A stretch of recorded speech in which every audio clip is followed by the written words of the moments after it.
Hier, j'en discutais avec un colonel sur le pouvoir de ce qui est jaune et les analogies de ce qui est jaune. J'ai expliqué que la meilleure manière de diriger l'humanité est de mettre à la tête des organisations sérieuses, à la tête des pays qui ont pour destinée d'éveiller l'humanité, d'être l'or de l'humanité. Il est très important de mettre à la tête de ces organisations, de ces pays, de ces services sérieux, toutes les personnes qui sont nées avec un concept de jaune. Le concept de jaune est un concept de pouvoir. Vous savez que le pouvoir n'a rien à voir avec la domination.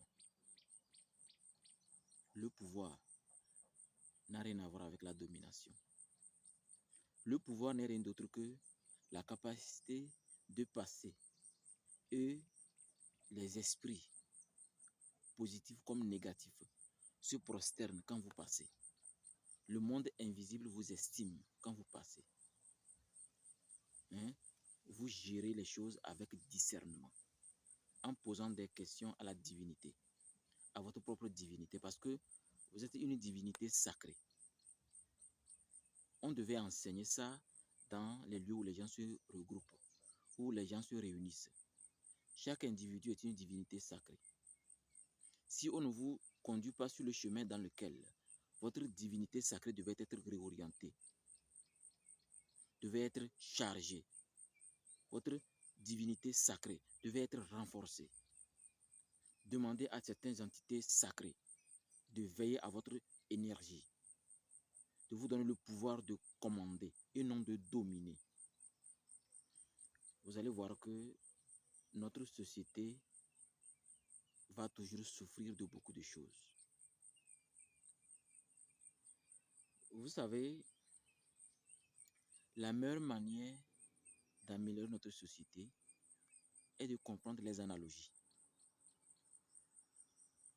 Bon, je vais encore terrasser la connaissance pour vous expliquer ce que j'appelle comprendre les analogies. Vous voyez, on vient au monde sur une date.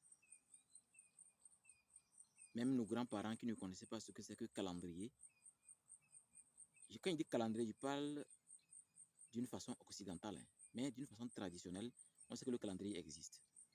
Donc, pour nos ancêtres, je veux dire qu'ils n'exploitaient pas le calendrier grégorien et ils regardaient la lune, les saisons, les phases, les 4 phases de la lune, les 4 phases des saisons, les 4 choses, les 4 vibrations.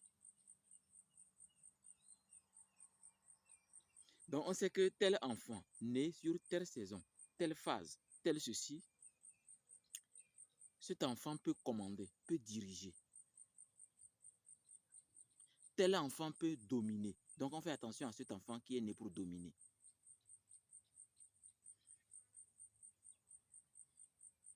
Je crois que si on n'enseigne pas les gens le pouvoir des analogies, les gens vont se tromper sur leur destinée.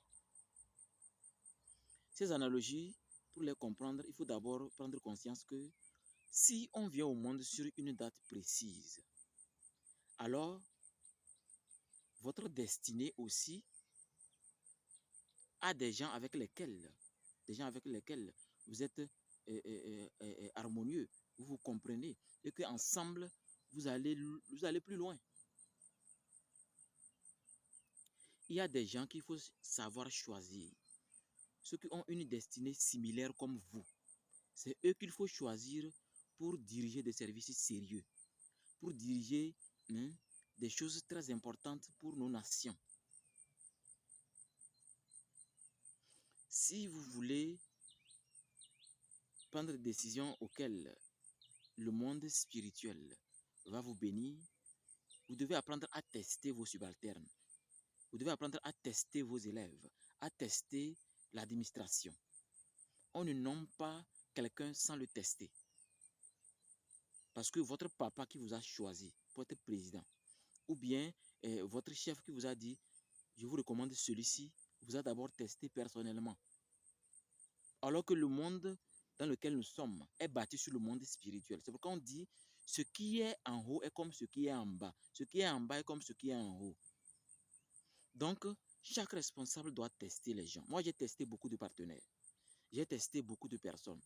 Et je me suis rendu compte qu'il y a d'autres, ils sont prêts même à sacrifier leurs enfants pour leurs honneurs. D'autres ont eu le courage même de briser certaines choses et de passer sur le chemin de l'honneur et de l'humilité. Mais d'autres, ils ont laissé comprendre qu'ils sont prêts à sacrifier leurs enfants pour leur honneur. Pour leurs honneurs. Donc je crois que si vous voulez profiter du monde divin, vous voulez profiter des pouvoirs les plus importants dans cet univers, sachez que rien n'est gratuit. Tout ce qui se passe, vous êtes d'abord testé. Tout le monde est testé pour voir vos limites et de ce que vous êtes capable. Alors, je crois que chaque individu doit se diriger, doit se pencher vers sa nature divine, sa nature sacrée, et faire surgir votre nature divine, mais plutôt verbale. Parce que quand le verbe de votre bouche est sacré, quand vous pensez, au fait, les vraies paroles sont silencieuses. Les vraies paroles sont silencieuses parce que avant de bâtir une maison, on fait un plan. Quand on fait un plan, on ne fait pas du bruit, c'est par la pensée. Donc les analogies divines disent que une parole sacrée est d'abord silencieuse. Donc vos pensées doivent être sacrées. Vous serez testé de plusieurs niveaux pour voir vous êtes capable de quoi. Est-ce que vous avez l'humilité en vous? Est-ce que vous acceptez que chaque individu a une raison précise d'être à tel endroit, à tel niveau? Ou bien pour vous, vous êtes l'homme le plus sacré, le plus important. À part vous, il n'y a plus personne. Nous devons être prudents dans nos pensées. Nous devons être prudents quand nous voulons montrer ce que nous sommes capables de faire. Parce que il n'y a rien de capacité. Je dis bien, il n'y a rien de capacité si ce n'est nos actes.